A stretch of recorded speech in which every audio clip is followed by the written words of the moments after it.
I was in Indianapolis. First of all, what an infinitely better city than Oklahoma City. Let me just say that right there. I don't know if our executive producer, Ryan, do we have any objections to that? is listening. Objection!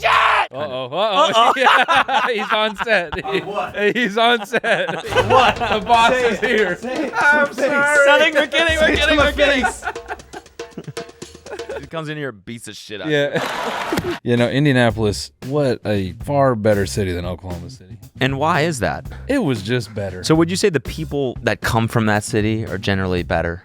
Yeah. Actually, no, I'll give you this. I think Oklahoma City has better food, but Indianapolis was a better vibe. And that is undeniable. I'll take that. Yeah. You have to agree because Indianapolis does not have a plethora of crack dens. Now you're leaving. The real highlight of the weekend was I go into this bar across the street from the venue because that's the one drawback to Indianapolis. There's maybe like 3 things to eat after 9 o'clock. Mm-hmm. Steak and Shake. And they got these 2 bars, and one of them is called Kilroy's. And we go to Kilroy's, and music's playing, and then out of nowhere, I start to hear a really familiar song, this fucking Walkman. What? No way. The Walkman starts playing, and there's like this table of moms. They just start turning the fuck up. And by the way, on this night, it just so happened that Bieber was in town. It's all these moms in like Bieber gear, and they're getting hype. And I'm looking around, I'm like, what the fuck is going on? And so I think maybe someone works there and they're just being funny. And They saw you and they turned it on. Yeah, and then maybe like some like waiter might walk by and be like, I was just fucking with you, man. Like, whatever.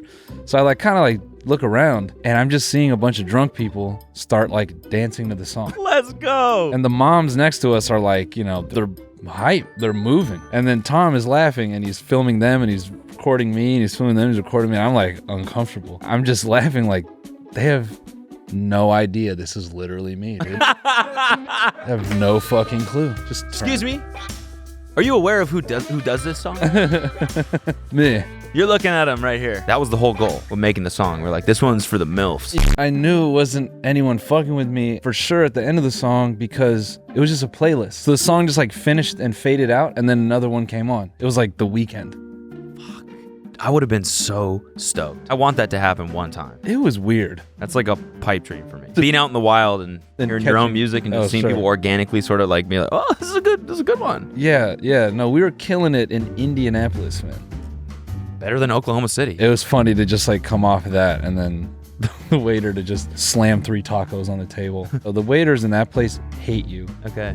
For just being alive. Right. That's generally, bartenders for the most part hate you. It depends. If they work in a place where they get like dope tips, I feel like they tend to be. No. You don't think? No. Every bartender hates you. I don't think you can generalize every bartender. I'm sure there's a select few that are nice. I have never met any of them. Because you're LA. It's because LA. Yeah, that's what it is. They can smell. They look at me. They're like this budding actor, so fucking clout chaser probably. Yeah. Probably brags about being at parties with like, celebs. Oh yeah, this is gay guy number 3 from Game of Thrones. Yeah, exactly. This fucking guy. What do you want, dude? Yeah, I know who you are, man. Oh, gay guy number 3. Yeah, you fucking think you're a big shot in here. Yeah. What do you want? What'll it be? Aperol split, of course. Aperol spritz, of course. Aperol split. Yeah, no, that's what you do after that's ice cream. That's what you do. Do the Aperol split. Yeah. No, bartenders are assholes generally. I'm not saying that's bad. I'm saying like they kind of deserve to be. They just have been through shit.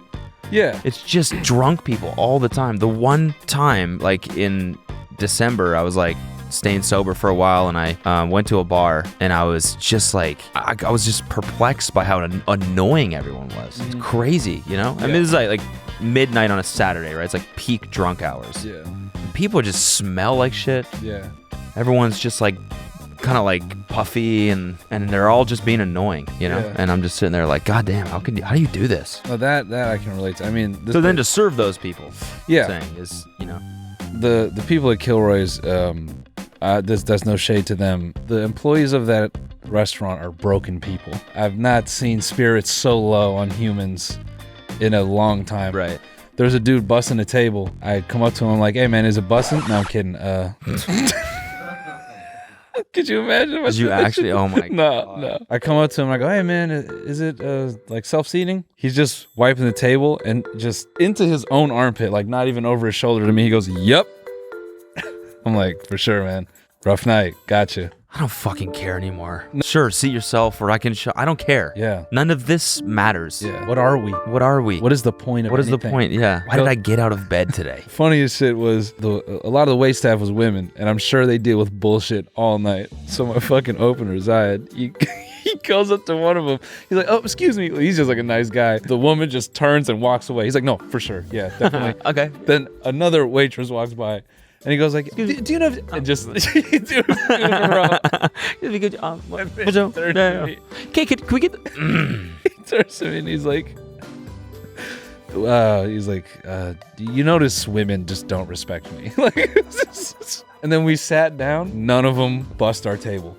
And then Zayed's like, I'll clean the table. And he gets up and he goes to like the wait staff little booth, like where they ring people out and like assign tables. He just grabs a rag and a bottle, like a squirt bottle, and he just and wipes the table down and puts the shit back. I was crying. I'm like, dude, it's so cool you clocked in today. He's like, yeah, definitely, because we're not gonna get service. He actually did that? Yeah, you did it. Like to be a dick, or no? Like he just like your table needed to get bossed. Yeah, and he just knew. He just knew if the wait staff kept looking at him, they would just not.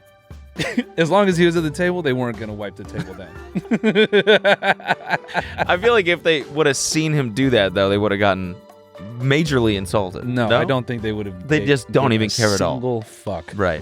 Then the waitress that night, because we went there, because you got to go there 2 nights in a row. Yeah, I have to. When they treat you like shit one night, it's like gotta go back. It's famous, Kilroy's. We go back the second night, and that's when that whole thing happened. We sit down, and he busts the table, whatever. The waitress brings me a menu, and I turn it over. I was like, oh, is the kitchen still doing tacos? She just grabs it, flips it back over, and she's like, you're on the late night menu now. I was like, oh, that's a weird way of saying it. And then she goes, I was like, whoa. All right, I'll get a pepperoni pizza. She goes, okay. And then just walks away. Like it was just... It wasn't only pepperonis on that pizza. Yeah, it was definitely shit. Hate to tell you.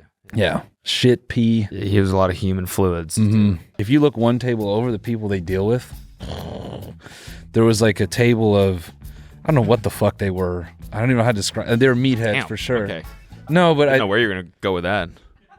I don't know what the fuck race they were. No, they were, I mean, these dudes were just like, mutant steroid people. Yeah. Way too excited about innocuous stuff. Their whole conversation was just slamming the table. Couldn't go maybe a couple minutes without fucking boom. Yes, bro.